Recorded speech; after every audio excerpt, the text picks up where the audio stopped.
నమస్తే, welcome to I news. నిరంతరం భారతదేశంపై విషం కక్కే పాకిస్తాన్ పాలకులు ఇప్పుడు ఊహించని విధంగా నిజాలు ఒప్పుకోవడం స్టార్ట్ చేశారు.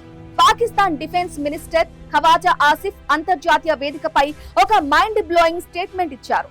పాకిస్తానీ పిల్లలందరికీ స్కూళ్లలో తప్పుడు చరిత్రను బోధిస్తున్నారని, తమ దేశ ప్రజల అసలైన మూలాలు హిందుత్వంలోనే ఉన్నాయంటూ ఆయన బహిరంగంగా అంగీకరించారు. ప్రెసిడెంట్ డొనాల్డ్ ట్రంప్ అడ్మినిస్ట్రేషన్ నుంచి వస్తున్న దౌత్యపరమైన ఒత్తిళ్ల మధ్య పాక్ రక్షణ మంత్రి నోట నుండి వచ్చిన ఈ సంచలన వ్యాఖ్యల పూర్తి వివరాలు స్పెషల్ స్టోరీలో చూద్దాం.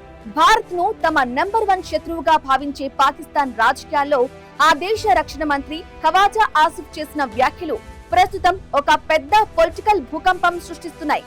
ఒక ఇంటర్నేషనల్ ఇంటర్వ్యూలో ఆయన మాట్లాడుతూ, పాకిస్తాన్ ప్రజలు తమ నిజమైన మూలాలకు, సాంస్కృతిక గుర్తింపునకు పూర్తిగా దూరమవుతున్నారని ఆవేదన వ్యక్తం చేశారు. పాకిస్తానీ ముస్లింలలో చాలా మంది తమ హిందూ పూర్వీకులను తీవ్రంగా ద్వేషిస్తారని, ఆ ద్వేషం వల్లే దేశంలో సగం మంది ప్రజలు తమ తాత ముత్తాతలు సౌదీ అరేబియా, ఇరాన్ దేశాల నుండి వచ్చారంటూ ఫేక్ హిస్టరీ చెప్పుకుంటూ తిరుగుతున్నారని ఆయన మండిపడ్డారు. కొత్త తరం పాకిస్తానీలను వారి అసలైన సంస్కృతి నుండి వేరు చేయడానికి పాక్ విద్యా వ్యవస్థలో కొందరు ఉద్దేశపూర్వకంగానే ఈ దారుణమైన మనస్తత్వాన్ని క్రియేట్ చేస్తున్నారని ఆసిఫ్ ఓపెన్ గా ఒప్పుకున్నారు. ముఖ్యంగా అఖండ భారతదేశంలో భాగమైన ప్రస్తుత పాకిస్తాన్ ప్రాంతాన్ని ఏలిన గొప్ప హిందూ రాజుల చరిత్రను పాక్ పాఠ్య పుస్తకాల నుండి దాదాపుగా తుడిచిపెట్టేశారని ఆయన ఆరోపించారు.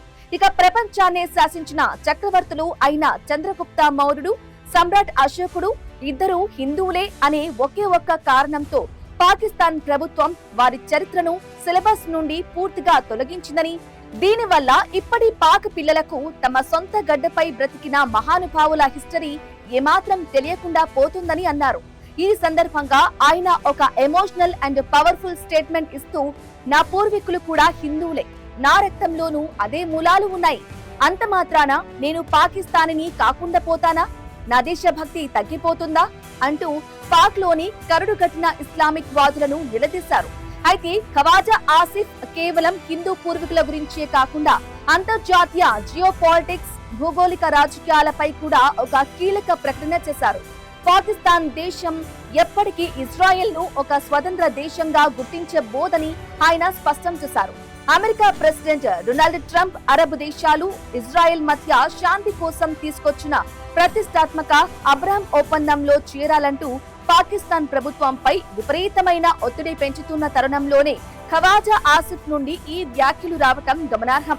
ఒకవైపు అమెరికా పెడుతున్న ఇంటర్నేషనల్ ప్రెజర్, మరోవైపు తమ దేశంలో దాచబడిన హిందూ మూలాలపై రక్షణ మంత్రి స్వయంగా బాంబు పేల్చడంతో ప్రస్తుతం పాకిస్తాన్ అటు అంతర్జాతీయంగా, ఇటు అంతర్గతంగా తీవ్రమైన ఆత్మరక్షణలో పడిపోయింది.